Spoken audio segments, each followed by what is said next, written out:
Moi je m'appelle Sarah, je suis éducatrice référente au refuge Bruxelles depuis 1 an et demi.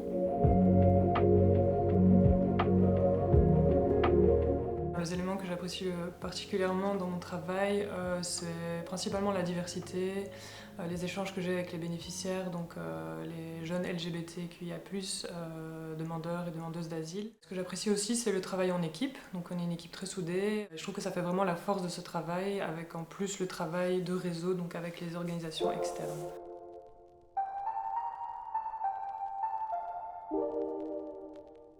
C'est principalement que les moyens ne suffisent pas par rapport au nombre de demandes qui ne font qu'augmenter. Un deuxième point, ce serait aussi par rapport à tout ce qui est traumatique donc dans leur parcours. Donc ce serait de redonner confiance à ces personnes et de leur redonner de l'espoir.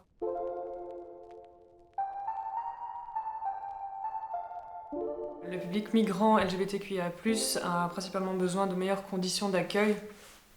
Parce que voilà, les procédures d'accueil sont vraiment longues et compte tenu du fait que c'est un public assez vulnérable, ça paraît encore plus long pour ces personnes. Ensuite, il y a aussi les espaces sécurisés, donc les espaces safe qui pourraient être un peu plus nombreux. Il y a aussi tout l'aspect de la reconnaissance de leur identité, donc ces personnes ont été amenées à vraiment cacher leur identité au sein des centres par sécurité. Parce qu'ils subissent des agressions par rapport à ça. Donc voilà, ce serait vraiment d'essayer de les pousser à être reconnus.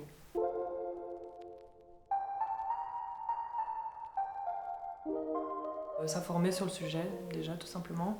Donc vraiment prendre le temps en équipe ou même avec des organisations externes de s'intéresser à la question LGBTQIA+, et spécifiquement aux migrants LGBTQIA+.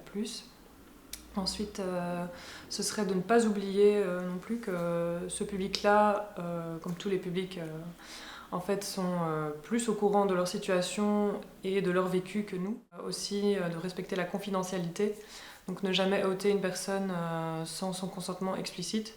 Aussi de traiter les personnes de la même manière, donc essayer d'être le plus inclusif dans la manière de parler, ne pas stigmatiser, d'être attentif aux prénoms et aux pronoms que la personne utilise, que ce soit verbalement ou même dans les courriers, donc essayer dans la mesure du possible d'adresser le courrier avec le prénom et le pronom de la personne, quoi. Et aussi d'utiliser à fond le travail en réseau. Et aussi d'essayer d'inclure les personnes concernées en fait, dans les démarches. Donc, par exemple, une des choses qu'on pourrait faire, ce serait de faire appel à un interprète LGBTQIA+, un ou une interprète, ou LGBTQIA+, friendly.